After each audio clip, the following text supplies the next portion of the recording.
मेरी screen visible है। ये हमारा डिटेल सिलेबस है ट्रिपल सी कोर्स का। तो हम फर्स्ट यूनिट पे हैं, इंट्रोडक्शन टू कंप्यूटर। इसमें ये जो जितनी भी चीज़ें हैं ये हम लोग डिस्कस कर चुके हैं। लास्ट का हमारा पॉइंट रह गया था, लेकिन उससे पहले मैं आज फिर से फर्स्ट क्लास है हमारी, तो आज मैं फिर से एक बार स्टार्ट कर देती हूँ। तो इसके लिए मैंने एक पीपीटी रेडी की थी। मैं वो पीपीटी आपके साथ शेयर करती हूँ।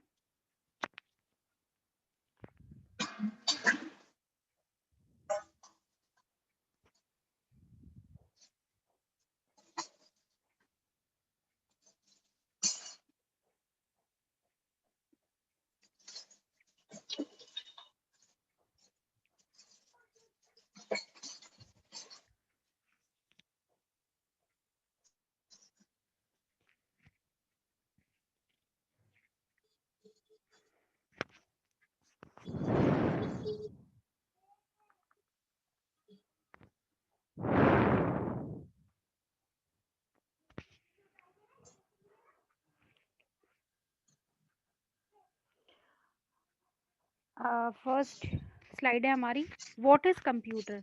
सो जब भी हम बात करते हैं कि हम ट्रिपल सी का कोर्स कर रहे हैं, उसमें फर्स्ट यूनिट है introduction to computer system. So first question arise, what is computer. जैसा हम कंप्यूटर पे काम करते हैं हमें पता है कंप्यूटर क्या होता है, लेकिन अगर हम टेक्निकल टर्म्स में डिफाइन करें तो computer is an electronic device that is used to store and process data. Right, computer के अंदर बहुत सारी प्रोसेसिंग पावर होती है, जिससे क्या होता है जो भी हम उसको इनपुट प्रोवाइड कर रहे हैं वो उसको प्रोसेस करके हमें आउटपुट देता है। वो आउटपुट हम सॉफ्ट कॉपी में भी लेते हैं, चाहे हम हार्ड कॉपी में ले सकते हैं। तो बेसिकली कंप्यूटर का काम क्या है कि हम जो भी उसको इंस्ट्रक्शंस दे रहे हैं उसको वो प्रोसेस कर रहा है और हमें आउटपुट दे रहा है। फॉर एग्जाम्पल, हम उसे कहते हैं 2+2, तो वो हमें आंसर दे रहा है 4। ये काम तो हम कैलकुलेटर से भी कर सकते हैं। तो सबसे पहले जब हम बात करते हैं कि कंप्यूटर कहाँ से इन्वेंट हुआ, तो सबसे पहले कैलकुलेटर बनाया गया ताकि हमारी जो कैलकुलेशंस हैं वो इजी हो जाएं। और धीरे धीरे जब हमें लगा कि अपार्ट फ्रॉम कैलकुलेशंस हमें और भी काम करना होता है, जो हमें जिसके लिए हमें स्पीड चाहिए होती है, हमें बहुत ज़्यादा काम कराना होता है, तो वहाँ से हमारी कंप्यूटर की इन्वेंशन शुरू हुई। So first is, what is computer. Computer is an electronic device that is used to store and process data. Right, आपको पता है कंप्यूटर जो होता है उसको हमारी लैंग्वेज ही नहीं समझ में आती, ना हमें कंप्यूटर की लैंग्वेज समझ में आती है। तो फिर क्वेश्चन उठता है कि अच्छा हमारी लैंग्वेज समझ में नहीं आ रही तो कंप्यूटर इतनी जल्दी कैलकुलेशंस या हम जो भी उसे काम दे रहे हैं वो कैसे कर रहा है। एक्चुअली कंप्यूटर के अंदर जो प्रोसेसिंग पावर है वो इतनी स्पीड से होती है, वो कन्वर्जन करता है। हम उसे जो इंस्ट्रक्शंस दे रहे हैं, लाइक वी गिव 2+2, तो उसने उस 2+2 को कन्वर्ट किया in binary form. Binary means 0 और 1। सिर्फ दो चीजें आती है बाइनरी में, 0 और 1। कंप्यूटर उसको 0 और 1 में कन्वर्ट करता है, प्रोसेस करता है और उसको 0 और 1 में ही आउटपुट देता है। उसके बाद जब हमारे सामने आउटपुट आता है तो वो 0 और 1 कन्वर्ट हो जाता है हमारी लैंग्वेज में, जिसे हम उसे इजिली रीड कर सकें। ये आज के टाइम की बात है, मैं आपको आज की करंट सिचुएशन की बात बता रही हूँ कि कन्वर्जन होता है। जब सबसे पहले कंप्यूटर स्टार्ट हुए थे तो हमें मशीन लैंग्वेज कहते हैं, हम कंप्यूटर की लैंग्वेज को हम मशीन लैंग्वेज कहते हैं। और हमारी जो लैंग्वेज होती है that is known as high level language. Computer की लैंग्वेज को मशीन लैंग्वेज कहा जाता है। If you want to note down तो you can note down. Right, तो मशीन लैंग्वेज में ही हमें इंस्ट्रक्शंस लिखनी पड़ती थी पहले जो कंप्यूटर्स इन्वेंट हुए थे, और मशीन लैंग्वेज में उसको इंस्ट्रक्शन देनी होती थी, फिर वो हमें आउटपुट देता था। अब वो मशीन लैंग्वेज लर्न करना, सीखना, समझना बहुत मुश्किल था। इसीलिए पहले ज़माने में कंप्यूटर सीखना बहुत मुश्किल काम था। क्यों? क्योंकि आपको मशीन लैंग्वेज आनी चाहिए। अगर आपको कंप्यूटर पे काम करना है तो आपको मशीन लैंग्वेज आनी चाहिए। आजकल क्या है, कंप्यूटर स्टार्ट करना है, अच्छा स्टार्ट का बटन दबाओ, पावर का बटन दबाओ, सीपीयू बटन दबाओ, वो ऑन हो गया। ये सारी बहुत ईजी इंस्ट्रक्शंस हैं जो हमें समझ में आती है, क्योंकि हमारे सामने ग्राफिकल इंटरफेस है, हमारे सामने पिक्चर आइकन इमेजेस हैं। लेकिन पहले ऐसा नहीं होता था। पहले अगर आपको कंप्यूटर को स्टार्ट भी करना है तो आपको इंस्ट्रक्शन देनी पड़ती थी। और अगर वो इंस्ट्रक्शन आपको याद है, मशीन लैंग्वेज आपको याद है, तो कंप्यूटर ऑन होता था। इसीलिए पहले ज़माने में कंप्यूटर सीखना मुश्किल था, लेकिन आजकल वो ग्राफिकल इंटरफेस आ गया है। आजकल आप छोटे से बच्चे को भी बताओ ना, ये वाला बटन है, ये प्रेस करना है, ऑन हो जाएगा, ये वाला बटन क्लिक करना है, तो यहाँ पे आपके एमएस वर्ड ओपन हो जाएगा, वो ईज़िली समझ में आ जाता है। तो आज के टाइम में कंप्यूटर सीखना बहुत मुश्किल नहीं है। अब आते हैं components of computer system. Computer system के कंपोनेंट्स बहुत सारे हैं। अगर मैं आपसे पूछूं what are the different components of computer system, तो हम बोलते हैं keyboard, mouse, CPU. Yes, these are the components. But if we want to classify the components of computer system in basically four parts. So first part is input devices, second is CPU, that is processing unit, third is output devices, and last is storage devices. देखा जाए तो यही चारों चीजें हैं जो हमारे computer के अंदर हैं। कैसे? एक वो चीज जिससे हम कंप्यूटर के अंदर एंट्री करते हैं, इनपुट डिवाइसेस। आप कंप्यूटर के अंदर आपने एंट्री कर दी through any input device like keyboard, mouse, scanner, these are the input devices.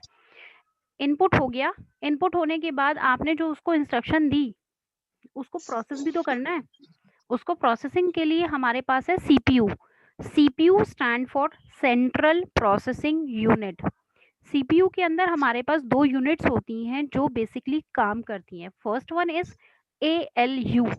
ALU stand for arithmetic and logical unit, and second is CU. CU stand for control unit. मैं आपको क्या बता रही हूँ, मैं आपको बता रही हूँ सीपीयू जो हमारी प्रोसेसिंग यूनिट होती है, उसके अंदर दो यूनिट्स होती हैं जो बेसिकली काम करती हैं। फर्स्ट इज एएलयू, क्योंकि एग्जाम में ना छोटे छोटे क्वेश्चंस आपसे पूछे जाएंगे, बहुत टिपिकल नहीं पूछते। ALU, what is the full form of ALU? तो ALU stand for arithmetic and logical unit. जो आपके मैथमेटिकल ऑपरेशंस होते हैं, प्लस माइनस डिवाइड मल्टीप्लाई, वो सब करता है। Control unit CU. CU stand for control unit, जो आपकी प्रोसेसिंग को कंट्रोल करती है। जितना भी आप उसको इंस्ट्रक्शन दे रहे हैं वो सारी प्रोसेसिंग कर रहा है। ये कहाँ होती है दोनों यूनिट? सीपीयू के अंदर। प्रोसेसिंग हो गई, आफ्टर प्रोसेसिंग उसने हमें आउटपुट दिया, either in soft copy. Soft copy means through monitor. Monitor is an output device, right? और through hard copy. Hard copy means through print out. So printer is an output device, right? अब हमें ये चीज़ें save करके रखनी है, क्योंकि in future में भी हमें ज़रूरत पड़ सकती है। तो हमने पेन ड्राइव में, हमने अपने कंप्यूटर की हार्ड डिस्क में, सीडी में, डीवीडी में, किसी भी फॉर्म में हमने उसे सेव करके रख लिया through secondary storage devices, right? So these are the four components of computer system. First one is input devices through which we enter the input or enter the instructions. Second one is CPU, central processing unit, which process the instructions, and it consists of two units. First one is ALU and second is CU. And after processing we get the output through output devices, either in soft copy or in hard copy, right? And if we want to store the data, then we can use either primary storage devices or secondary storage devices. So these are the four components of computer system. Coming to next slide, what is hardware and software? ये हमने बहुत बार discuss किया, hardware और software क्या होता है। Hardware होता है हमारा फिजिकल और टेंजिबल कंपोनेंट्स जिनको हम टच और फील कर सकते हैं, और सॉफ्टवेयर होते हैं जिनको हम टच और फील नहीं कर सकते, लेकिन हम उनको इंस्ट्रक्शंस के बेसिस पे अपना काम कराते हैं, लाइक एमएस वर्ड है, Mozilla Firefox. These are the software जो हमारे सिस्टम में रन करते हैं, राइट? अब सामान पूरा ले आई। इससे पहले चार्ट तो लेके वैसे ही आई। इससे पहले मैं आपको बताती हूँ, मैम विजय मैम है शायद, मैम प्लीज म्यूट योरसेल्फ। इसके बाद हमारे पास आता है डेटा और इन्फॉर्मेशन। ये सबसे बेसिक पार्ट है। डेटा क्या होता है? डेटा होता है हमारे पास रॉ फैक्ट एंड फिगर्स। जैसे मैंने आपको कुछ बच्चों के नाम और उनकी क्लास दे दिया, आप मुझसे पूछोगे इसका करना क्या है। ठीक है, बच्चों के नाम और क्लास है, पर करना क्या है? तो मैंने आपको रॉ फैक्ट्स एंड फिगर्स दिए हैं, उसको हम कहते हैं डेटा। जब मैंने आपको ये बताया, ये वो बच्चे हैं जिनको प्राइज़ मिलेगा या जिनसे आपको कुछ काम कराना है या कहीं इनको भेजना है, तब आपको पता चलेगा कि अच्छा ये इन्फॉर्मेशन बन गई कि इन बच्चों को मुझे यहाँ भेजना है। तो data means raw facts and figure, whereas information is the processed data. Data को जब आपने प्रोसेस कर दिया, that is known as information. Next आता है कंप्यूटर। तो हम लोग यूज करते हैं, but what are the main features of computer system? सबसे पहले स्पीड। आपको पता है कंप्यूटर बहुत स्पीड से काम करता है। एक्यूरेसी, कंप्यूटर कभी गलत नहीं होता। गलत हम लोग हो सकते हैं। कैसे गलत होते हैं हम? इंस्ट्रक्शंस देने में।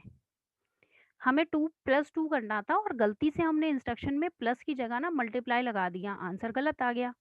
तो हम कहते हैं कंप्यूटर ने आंसर गलत किया। नहीं, वी आर रॉन्ग कि हमने उसको इंस्ट्रक्शन गलत दी थी। स्टोरेज, हम इतने माइंड में, अपने माइंड में इतनी सारी चीजें स्टोर नहीं करके रख सकते जितनी चीजें कंप्यूटर स्टोर करके रख सकता है। वर्सटेलिटी, एक साथ कंप्यूटर ना बहुत सारा काम कर सकता है, मल्टीपल टास्क कर सकता है। कैसे? आपने कंप्यूटर पे डाउनलोडिंग भी लगा रखी है, आप कंप्यूटर पे टाइपिंग भी कर रहे हैं और गाने भी सुन रहे हैं, पीछे से कॉपी भी हो रहा है कुछ। तो ये मल्टीपल टास्क हैं, लेकिन हम लोग नहीं कर सकते। अगर हम टाइपिंग कर रहे हैं तो हम सिर्फ टाइपिंग ही कर पाएंगे। डिलीजेंस, ये वर्ड होता है आपका कि कंप्यूटर ना कभी थकता नहीं है। जैसे हम लोग बोर हो जाते हैं, हम लोग थक जाते हैं कि बस इससे ज़्यादा अब नहीं, थोड़ा रेस्ट करेंगे, कंप्यूटर के साथ ऐसा कोई इशू नहीं है। तो these are the characteristic of computer system. अच्छा, ये कैरेक्टरिस्टिक है और इनको हम कहते हैं कि एडवांटेजेस भी हैं कंप्यूटर सिस्टम की। लेकिन ना एक डिसएडवांटेज है कंप्यूटर की, कोई बता सकता है क्या डिसएडवांटेज है? Computer has many advantage, but it have only one disadvantage. क्या है वो?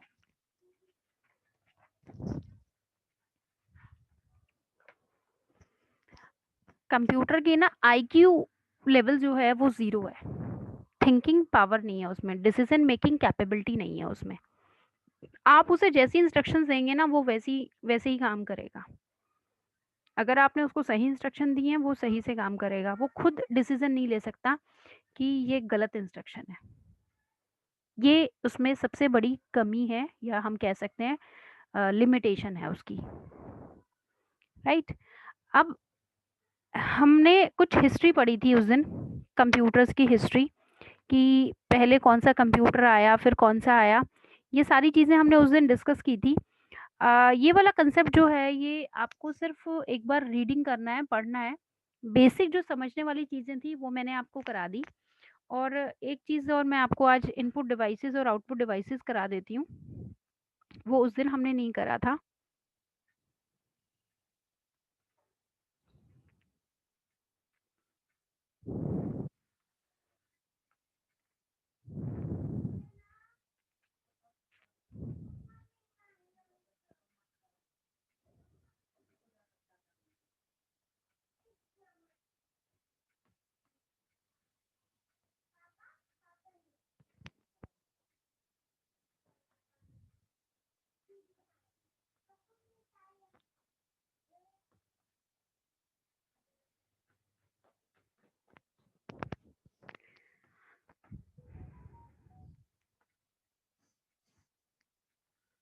ये वाला पार्ट हमारा उस दिन कवर नहीं हुआ था, तो मैं आपको ये कवर करा देती हूँ। इनपुट डिवाइसेस होते हैं जो कंप्यूटर और बाहर के वर्ल्ड से के बीच में एक इंटरफेस होता है। क्यों? क्योंकि अगर आपके पास कोई भी इनपुट डिवाइस नहीं होगा, अगर मैं आपको सिस्टम दे दूं लेकिन कीबोर्ड ना दूं, माउस ना दूं, आप कहेंगे इसमें मैं लिखूं कैसे, एंट्री कैसे करूं? तो बेसिकली कंप्यूटर के साथ इंटरेक्शन के लिए हमें ज़रूरी होता है इनपुट डिवाइसेस, जिसके थ्रू हम कंप्यूटर में एंट्री कर सकते हैं। अब आप बताइए कौन कौन से इनपुट डिवाइसेस होते हैं जो हम लोग यूज़ करते हैं? कीबोर्ड और माउस तो बेसिकली दो ऐसे डिवाइस हैं जो हम जनरली यूज़ करते ही करते हैं। इसके अलावा ये बहुत सारे इनपुट डिवाइसेस आपके सामने हैं जो आज हम पढ़ेंगे। कीबोर्ड माउस, आपको पता है जॉयस्टिक देखा है आपने? मॉल्स में ना हम गेम खेलते हैं थ्रू जॉयस्टिक, जहाँ उसको रिवॉल्व करते हैं वो गेम या वो बॉल वहीं वहीं घूमती है, वो जॉयस्टिक होता है। लाइट पेन, लाइट पेन आपको पता होगा, फोन्स, मोबाइल फोन्स के साथ भी एक पेन आता था जिससे आप किसी को पॉइंट आउट करते हैं, light pen. Track ball, same जैसे जॉयस्टिक होती है, सेम हमारे पास ट्रैक बॉल होती है, बॉल की तरह होती है, उसको हम रिवॉल्व करते हैं और वैसे ही हमारी स्क्रीन में जो कर्सर होता है वो मूव करता है। स्कैनर, स्कैनर आपको पता है कोई भी चीज़ हम लोग स्कैन करते हैं या कोई भी पिक्चर अगर हमें कंप्यूटर के अंदर एंटर करनी होती है तो थ्रू स्कैनर हम लोग करते हैं। ग्राफिक टैबलेट, आपने देखी है ग्राफिक टैबलेट्स क्या होती हैं?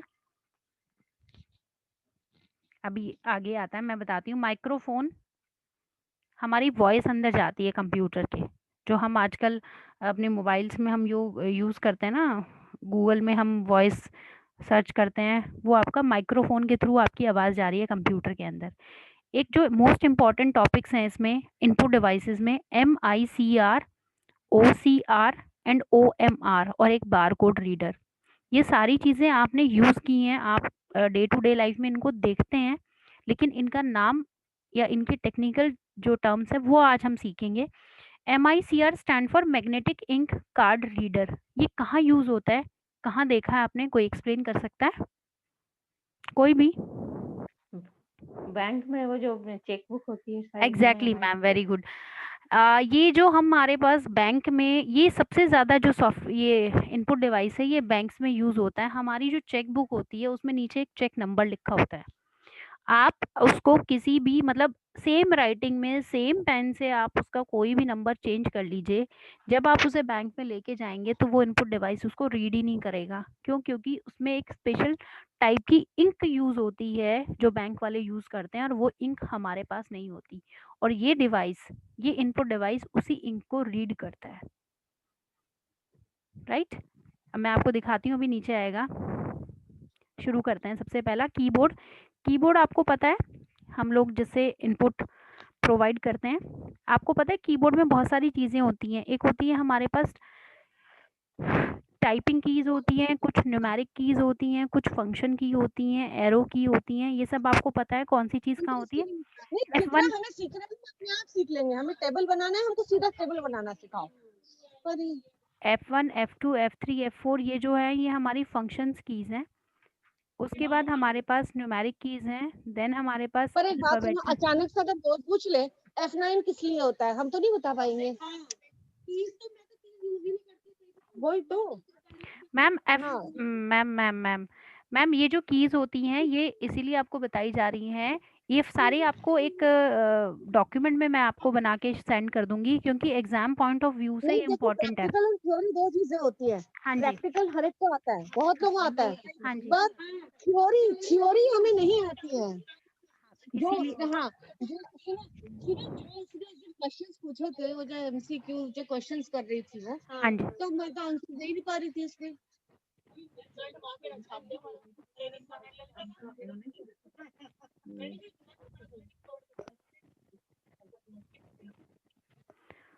सबसे फिर उसके बाद होती हैं हमारे पास कुछ कंट्रोल कीज़, जैसे insert, delete, back space.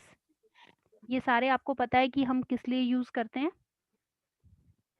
Next input devices है हमारे पास माउस। ये वाला डॉक्यूमेंट जिससे मैं आपको पढ़ा रही हूँ, ये डॉक्यूमेंट मैं आपके साथ शेयर करूँगी। प्रैक्टिकल पार्ट के साथ साथ प्रैक्टिकल पार्ट हम सीख रहे हैं अपने पर्पस के लिए, लेकिन थ्योरी भी हमें पढ़नी है क्योंकि थ्योरी हमारे लिए एग्जाम पॉइंट ऑफ व्यू से बहुत इंपॉर्टेंट है। तो माउस जो होता है वो आपका एक पॉइंटिंग डिवाइस होता है जिससे आप कर्सर की पोजीशन को कंट्रोल करते हैं। Third one is joystick. Joystick इस टाइप से आपको दिखाई देता है जिससे आप किसी भी चीज़ को कंट्रोल करते हैं। जब हम गेम्स खेलते हैं तो वहाँ पे आपका जॉयस्टिक यूज़ होता है। ये है आपके लाइट पेन। लाइट पेन आपने यूज़ किया होगा जब आपके पास जैसे कोई सामान आप ऑनलाइन ऑर्डर करते हैं, डिलीवरी बॉय आते हैं तो वो आपके ऑनलाइन सिग्नेचर्स लेते हैं, तो वो लाइट पेन यूज़ करते हैं। नेक्स्ट है आपका ट्रैक बॉल। ये बॉल के थ्रू होता है, जैसे जॉयस्टिक है सेम ये है, बस यहाँ पे बॉल है जिससे आप अपने कर्सर की कंट्रोल को, कर्सर की मूवमेंट को कंट्रोल कर रहे हैं। This is scanner. Through scanner, जैसे हम फोटो, आपने स्कैनर देखा होगा स्कूल में हम लोग यूज़ करते हैं, बिल्कुल ऐसे ही होता है जैसे हमारी फोटोकॉपी की मशीन होती है, और उसको हम कोई भी इमेज या डॉक्यूमेंट को स्कैन करने में हमारी वो हेल्प करता है।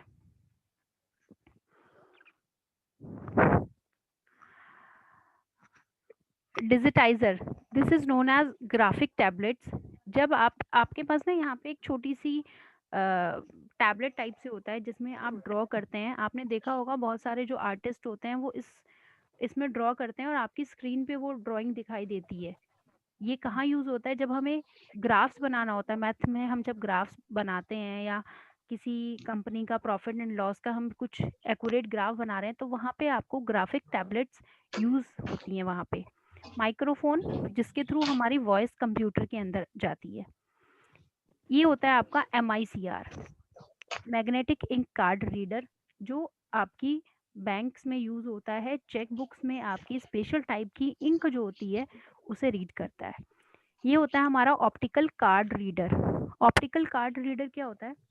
ऑप्टिकल कार्ड रीडर होता है कि स्पेशल टाइप के कैरेक्टर्स, फॉन्ट, उनको ये मशीन रीड करती है, राइट। ग्रैंड है नेक्स्ट है मोबाइल आपका खोल दे। Bar code reader. Bar code reader आपको पता ही होगा, बार कोड रीडर बुक्स के पीछे होता है, जिसको हम जैसे लाइब्रेरी में हम लोग बार कोड रीडर, आपने देखा होगा, एक तरह का इनपुट डिवाइस है। बार कोड में ना उस बुक के या जिस भी प्रोडक्ट के ऊपर बार कोड को आप रीड कर रहे हो उसकी सारी इंफॉर्मेशन कंप्यूटर के अंदर आ जाती है। और नेक्स्ट है हमारा ऑप्टिकल मार्क रीडर। ये तो हम लोग यूज़ करते हैं ऑप्टिकल शीट्स, ये OMR शीट्स में हम लोग एग्ज़ाम लेते हैं, उसमें हम कहते हैं कि कहीं भी डॉट या मार्क नहीं होना चाहिए। उसका रीज़न ये होता है कि ऑप्टिकल मार्क रीडर जो डिवाइस होता है वो अगर एक छोटा सा डॉट भी कहीं लगा है उसे भी रीड कर लेता है, और अगर हम फ्लूड लगाते हैं तो वो फ्लूड को भी रीड करता है, क्योंकि एक मार्क होता है उसके लिए अलग से। तो ये आपका ऑप्टिकल मार्क रीडर्स होता है जो हम लोग यूज़ करते हैं। ये हैं आपके इनपुट डिवाइसेस। ये वाला डॉक्यूमेंट मैं आपके साथ शेयर करूंगी, आप इसको रीड कर लेना। अब इस थ्योरी का पर्पस क्या है? सिर्फ आपको ये पता होना चाहिए, अगर कोई आपसे पूछता है व्हाट इज MICR या what is the full form of MICR, आपके सामने 4 ऑप्शन है, तो यू हैव टू नो कि MICR की फुल फॉर्म क्या है और कहाँ ये यूज होता है। आएंगे आपके पास ऑब्जेक्टिव टाइप क्वेश्चन, 100 क्वेश्चंस, लेकिन आपको सारी चीज़ें पता होगी तभी आप उसको टिक कर पाएंगे, राइट। और क्वेश्चंस जो हैं वो जस्ट एक प्रैक्टिस के लिए थे उस दिन, लेकिन अभी हम जब ये सिलेबस हमारा धीरे धीरे कवर हो जाएगा तो वो ऑब्जेक्टिव क्वेश्चंस भी हम आपके साथ शेयर करेंगे जिसमें आंसर्स भी होंगे। आप उनको रीड करेंगे, पढ़ेंगे तो आपको समझ आ जाएंगे।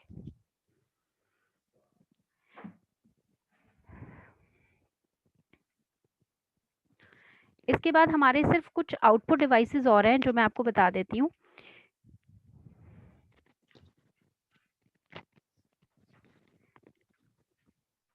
कौन कौन से होते हैं हमारे पास आउटपुट डिवाइसेस? सबसे पहला हमारा आउटपुट डिवाइस है मॉनिटर, जिसमें हमारा आउटपुट डिस्प्ले होता है। Second is speakers. स्पीकर्स में हम आवाज़ सुन सकते हैं, तो जिससे कंप्यूटर के अंदर से कोई चीज़ बाहर जा रही है उसे हम आउटपुट डिवाइस कहते हैं। प्रिंटर आउटपुट डिवाइस है। प्रिंटर के अलावा एक प्लॉटर भी होता है जिसे आउटपुट डिवाइस में काउंट किया जाता है। जब हम ग्राफ्स या इमेजेस बनाते हैं, जिसमें जैसे हम आजकल बच्चे सीखते हैं कैड, कंप्यूटर एडेड डिज़ाइनिंग जो हम लोग सीखते हैं, उसके लिए प्लॉटर्स यूज़ होते हैं। एक्चुअली ग्राफिकल आउटपुट जब आप निकालते हैं, ग्राफ वाला आउटपुट निकालते हैं, उसको हम प्लॉटर्स के थ्रू निकालते हैं। प्रिंटर में भी वो चीज़ें अवेलेबल हैं, लेकिन प्लॉटर में एग्जैक्ट ग्राफ हमारे पास अवेलेबल होता है, एग्जैक्ट पॉइंट टू पॉइंट हमारे पास चीज़ें अवेलेबल होती हैं। तो ये हमारा आज का टॉपिक था, हमारा फर्स्ट यूनिट था। इसके बाद हमारे पास ICT है, एक इंफॉर्मेशन एंड कम्युनिकेशन टेक्नोलॉजी, इसके बारे में और आपको थोड़ा सा बताना है, तो हमारी फर्स्ट यूनिट कंप्लीट हो जाएगी। फर्स्ट यूनिट इज बेसिकली हमारे पास थ्योरी पार्ट है जो हमें कवर करना है। हमारा जो प्रैक्टिकल सेशन शुरू होता है वो शुरू होता है थर्ड यूनिट से, जो हम पढ़ रहे हैं MS वर्ड। सेकेंड में ऑपरेटिंग सिस्टम है, उसमें थोड़ा सा प्रैक्टिकल सेशन ये था कि आपको फाइल कैसे बनती है, फोल्डर कैसे बनाते हैं, अपनी सिस्टम का डेस्कटॉप आप कैसे चेंज करते हैं, right. So that's all for the today class. अब आप कोई क्वेश्चन पूछना चाहते हैं तो आप पूछ सकते हैं।